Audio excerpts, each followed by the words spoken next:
Welcome to the Master Your Millions podcast, the show all about your financial potential and leaving a legacy for future generations. Here are your hosts, Jason and Scott Henderson. Welcome back, everybody. This is going to be part 2 of Martin Papp's interview for Master Your Millions. Yeah, no, in this last little bit, what you've been talking about has been so wonderful to listen to, for the fact that part of our podcast and one of our mantras is that if you're going to, build and enjoy wealth, it's got to start in your mind and with your team. And you've already kind of said that. If you want to go to Costa Rica, you've got to find the right kind of person in country, lawyers, real estate agents, etc., that are part of your team, and be able to go out, meet them, vet them, and say, okay, now they're the right kind that I feel comfortable with, that I can trust, and make a step into that. And how has it then? Do you simply search things online? I mean, where's that first step for you to be able to get to having a new team member in a new country? Yeah, great point. So the way that most people go about buying a property abroad, I feel sometimes is a little backwards. A lot of times people go out and buy a property first. As I said, they see something in a RE/MAX window and they're like, ooh, that looks great. I'm going to talk to the property agent. We're going to quickly sign a contract before I have to go back to the States, and you're kind of just doing things on the fly. And then once you have the property, they start to have to figure out, oh, well, like where who are the builders, who are the architects, who are the handyman, and it's like you're pushing a boulder up a hill, because it gets more and more complicated the more you get into it. The way that you should be doing, or the way that I do it, that I think is much more foolproof, is buying property should be the last thing you do. All the work should go in before that. Before you select a property, you should first think about the areas that you want to be in. And to do that, it's going to take research. And so that's what I was talking about, where we can use data that's online. You can use a lot of anecdotal stuff. I'm not saying that part of the fun of this is creating those relationships. So go down there, talk to people. So the very first steps, what I would do is I would set up, I do Google searches for the best attorneys in the area that you're looking. Let's say you want to do something like Belize or Colombia or Koh Samui, Thailand. I was there last year. This is exactly what I did. I would literally Google search real estate attorneys in the area, look at their reviews. Google's everywhere, minus China. Do the Google reviews, find the ones that seem to be the most not only professional, but willing to talk to you. Good command of English, I think, is important. It's kind of separating yourself and making sure that you're working with the top professionals.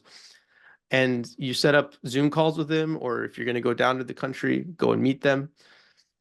This is where you can lay out all the questions that you have. And you can ask them about the property rights. You can ask them about the things that you need to be concerned about. What are the mistakes, that foreign investors make when they come down here? Like, that should be one of your first questions. And they'll usually tell you. Lawyers are going to be really good about telling you all the problems that you might have, and that's why you need them. But so it's actually a perfect relationship, because you can very quickly identify all the things that you need to look out for, and usually those consultations are free. That's a good place to start. From there, I would then use... And I need to cut you off here. Yeah. That is not what I would think, right? A real estate attorney. My mind was, find a real estate agent, right? I got to go down there and find me a real estate agent. They know the market. They know this. They know that. But as a foreign national, I guess there's a lot more that a realtor doesn't know. Mm-hmm. So that's a really interesting. I would have never thought that. So I learned something. Thank you. Keep going. I do think it's important to find a good property agent, but that will come in a later step. The first step, the reason why you don't want to find a property agent first, is because they're incentivized to sell you something. And so the alignment there is totally off. You will find, and also real estate agents, the licensing requirements are much more loose. So you get all sorts of characters, and you'll get people that will literally lie to your face to sell you a property. It's not that different from the US, just, think of it a little even more so. And so I think property agents are probably the very last resource that you want to put into place. Again, remember, buying property is the last step. So the step right before buying the property would be the property agent. You want to start with understanding the legal environment. You want to start understanding the things that you need to avoid in order to have headaches later down the line. Then I would go to, after you've, and when I say real estate agent, when I say real estate attorney, gotta visit more than one. Do not just start working with the first person you called. Terrible idea.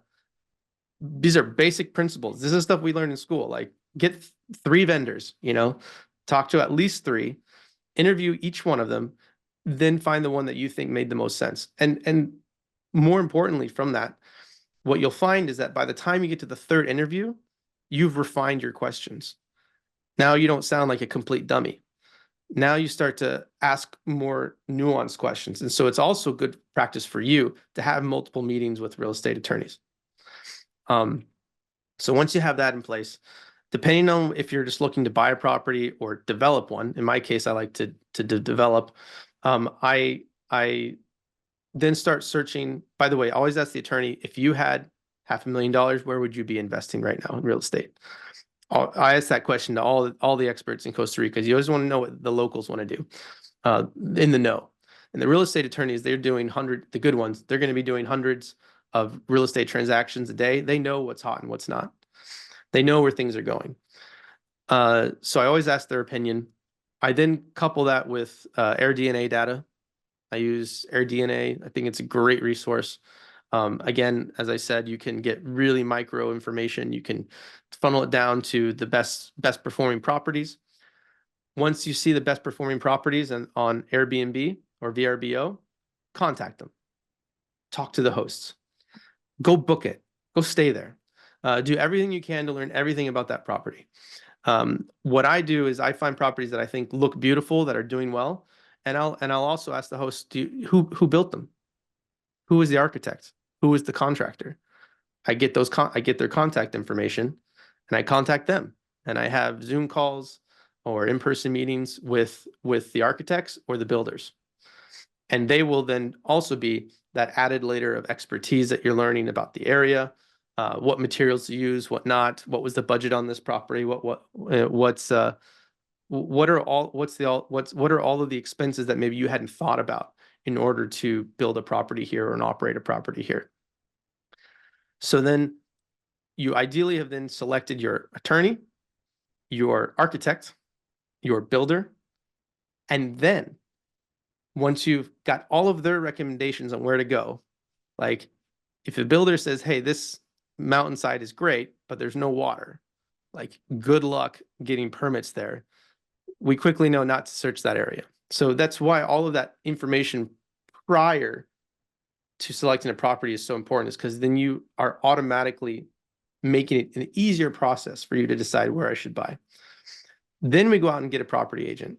Property agents, I usually look for recommendations from real estate attorneys, or I just do my own searches and find ones with good reputations, maybe good YouTube channel, good resource for expats. Again, I'm always focused on finding good English speakers, just as a natural way to kind of find people that you know are going to have professional kind of principles that you're used to. Then you start going find a property, do all of the due diligence that you would normally do. You'd be surprised that the process is usually pretty similar to what it is in the US, just maybe a little bit slower, or a little bit more like maybe a little bit less regulated, but the concepts are the same. Get the due diligence period, do soil testing, make sure there's no liens on the property. It's all the same stuff. Title search, all the same stuff. And then from there you start building. And I don't want to continue through all those steps, but that's how I would go about buying property in a foreign country. where are the best markets? I mean, are you following trends, or I think I heard you say a couple of times, I like to hang out in Thailand, that's why I built something there. I like to hang out in Costa Rica, that's why I built something there. Is it more driven for you personally by where you want to be versus where the hot market is? Yeah, it's obviously a very a lot of factors go into what you want to do. And I would say probably a driving factor should be what interests you. I like going to those places, so I will have a much greater interest in making it happen. There's a lot of places you can go to make money in real estate, but what I'm generally looking for are areas with high growth. So I'm looking for areas that aren't as developed or mature. I'm sure you could have a great rental, um, in maybe in like a more developed economy like Europe. But what excites me is kind of finding countries where their GDP growth is still, 3-4%, really good demographics, meaning like young population. The economy is growing. I think those are all things when a country is generating wealth, where does that money flow to? What did we say in the beginning of the conversation? Money flows into real estate. So I'm looking for countries that are developing economically on a whole, at a fast pace. I'm looking from a legal perspective, where are places that are going to be foreign friendly?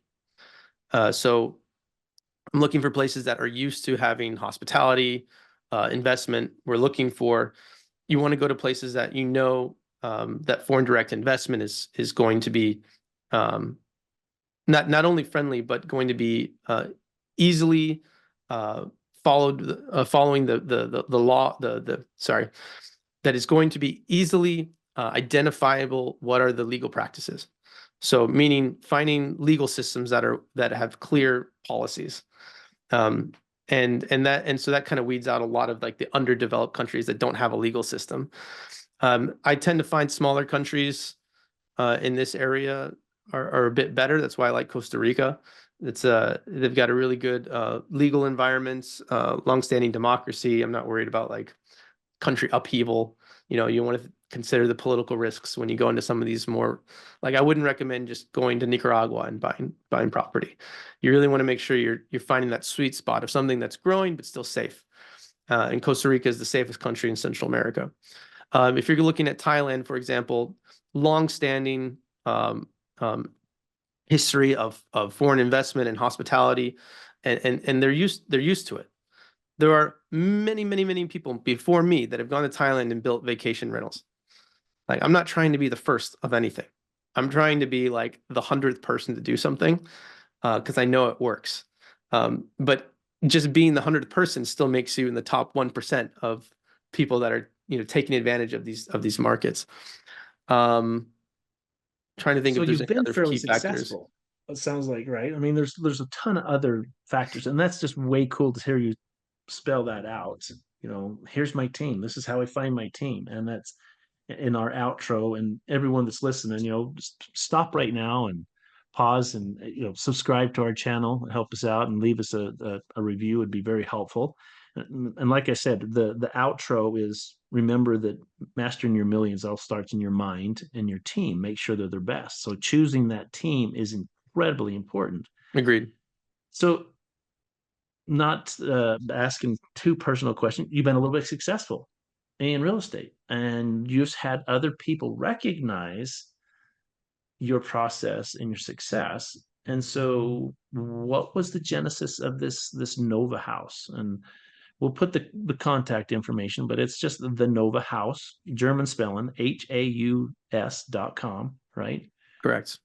Is a Bleisure, and you're going to have to explain to us what Bleisure type of play this is, because people can invest along with you in some Correct. of your projects. So tell me a little bit about that. Sure. I mean, Bleisure is the combination of leisure and business, and it is a very popular form of traveling, and it's something that's always been done, but you're seeing more and more of it, and to the point now where we're coining it as a term, and there's becoming market data available on Bleisure travel. Bleisure travel is an example would be like, me taking a trip down to Costa Rica to look at a property. That's not just pleasure, that's also business. It's going to a conference in Barcelona for your company and then spending another week there just for fun after the conference. All of that would be considered bleisure. It's the blending of combining your work with leisure activities. And I think the modern day human, where we're at in life, in this, as in society, we're at a place where we can really start to pursue happiness. We're pursuing that. I want my work to be fulfilling. I want to be having a good time.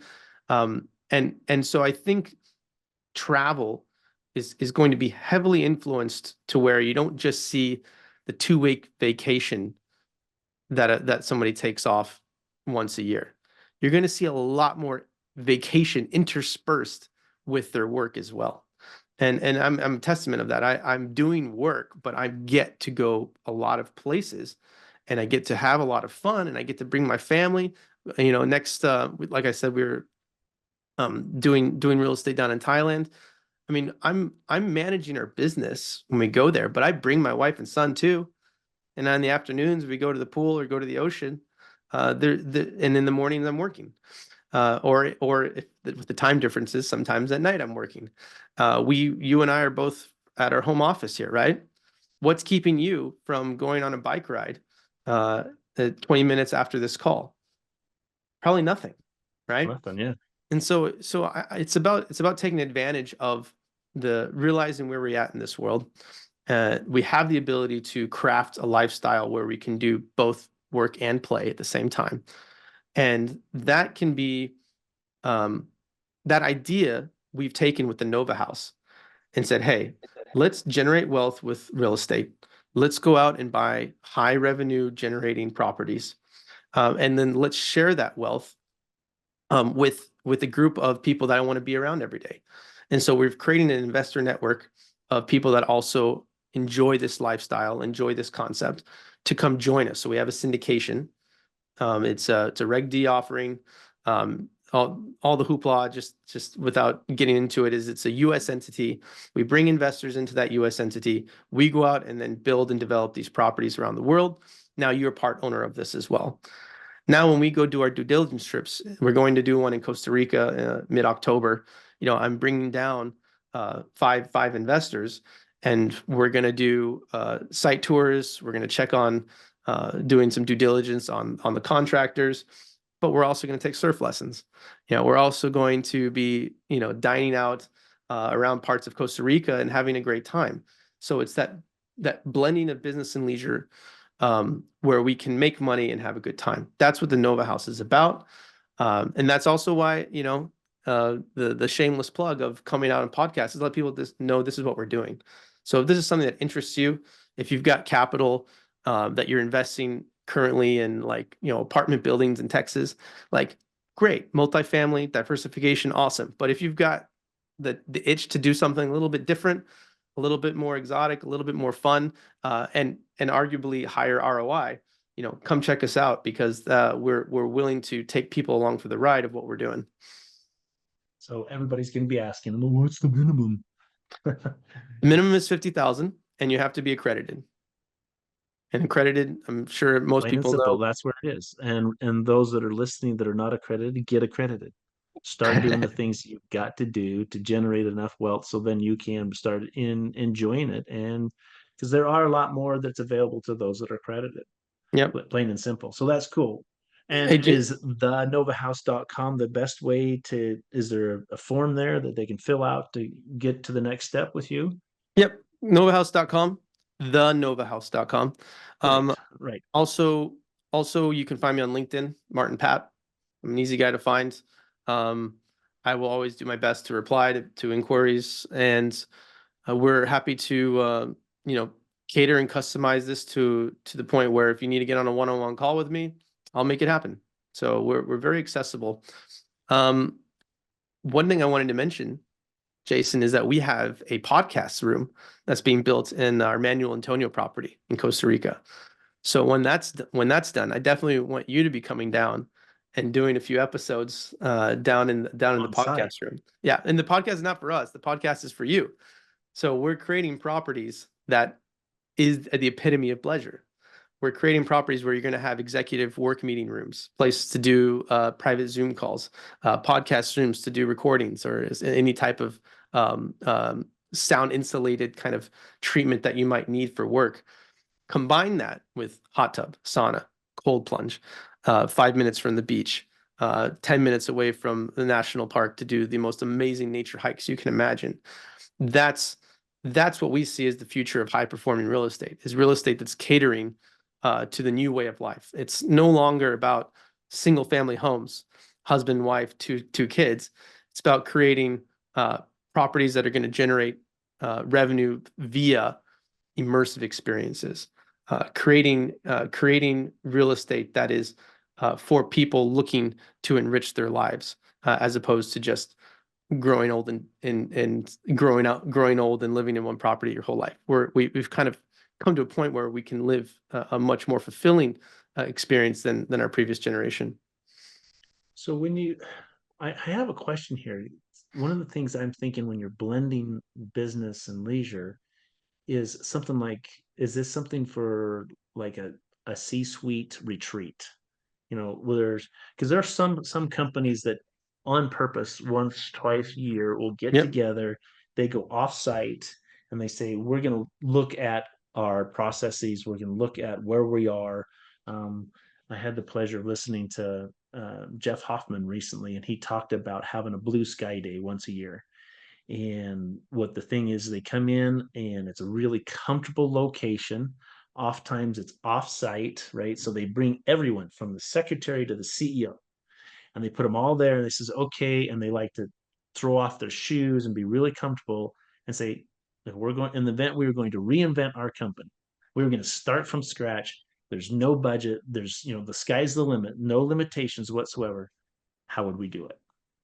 Yep, that's exactly what we're doing. Type of place that we're talking about, that you could do that, where you could accommodate 15, 20, 30 people. You nailed it. That's exactly what we've designed. And that's how we know that these properties are going to generate high ROI, is that they're designed for these group events. All our properties are minimum 6 bedrooms up to 12 bedrooms, going to be able to host anywhere between 15 and 30 people. The C-suite corporate retreat that you're describing is exactly the target market that we have for these properties, and why we know what those kind of rental incomes can be, and that's exactly the market that we're filling. Yeah, there's a demand there, and there's also, they have the ability to. There's a demand for a certain level of service, though, too, right? Which is quite high. Yeah, and that's then, cool. So the Nova, let me say that, and we will put it in the show notes, everyone. So, but the Nova House, HAUS.com is the best way to get a hold of him and to find out more about this bleisure market. I just think it's fascinating, because I think that is one way that things are going. You're absolutely right. The stuff white shirts, which I have been a part of and done different things. It's like, well, I don't want to have a corporate meeting in the boardroom. I don't want to go in there and pound it away and then just go to a dingy hotel, even though it's a nice hotel, and then do it right again tomorrow. It'd be cool to say, okay, well, we're gonna pound this out for 4-5 solid hours, and then go do what you want, whether it's a hike, like you say, in a national park, or go out and go scuba diving, which I personally love to do. I'm a scuba diver and love it. Amazing. So I just as soon spend my time under the surface of the water, breathing compressed air, as on top of it on a beach. But that is so cool. Martin, so tell me, you have a current project in Costa Rica that you're having a capital raise right now. Are there other projects that are coming down the road, and where are those? So we're developing 12 properties right now. All in Costa Rica? All in Costa Rica. I do intend to do additional offerings in countries like Thailand, but we're doing one thing at a time, making sure that we're not overextending ourselves. These properties in Costa Rica, we have 4 managing partners. So 2 of them are living in Costa Rica. One is a builder with over 170 properties under his belt of luxury builds, working with the top builders there. The other is a project manager, Derek Rush, who has done master plan communities in Dubai, in Saudi Arabia, and now in Costa Rica. So we've got a really professional team that's managing all of this. And the raise that we're currently doing will go till the end of the year to complete these 12 properties. And 3 of them are already under development. One thing that I need to say, Jason, is that I'm going to have to run in a few seconds here because I've got a meeting with actually an investor. So okay, so why don't we wrap it up with like a last we'll edit question. that all out. We'll edit that out. So my last question, just tell me Apologies. real quick, what's your big audacious goal in the future, Martin? We ask everybody this question, and I want you to throw it out there. It's big, yet I also with the intention that when you reach that you're calling me back and saying, Jason, I did it, and you're coming back on the podcast, and we can have a celebration interview. Yep. What would that be? So my goal is for the Nova House to have over 100 properties under management within 10 years with locations all around the world, and have built an amazing investor network and group of friends that we like spending time with, enjoying the experience with each other and building wealth together. Oh, that's awesome. And I probably want to come to Costa Rica with you. That's something I'd like to do. Something we've been talking about doing with Scott and everything. So we weren't able to get to everything we wanted to talk to, but we need to kind of cut it off here. And we appreciate you being on the podcast this time, Martin. And maybe we can even schedule and come back and some more things we want to talk about, learn a lot more. But you've been phenomenal. So thank you very much for being part of the podcast. Thanks for listening to Master Your Millions with Jason and Scott Henderson. Check the show notes for any links or contact information about today's guest. Make sure to follow the show so you don't miss any future episodes.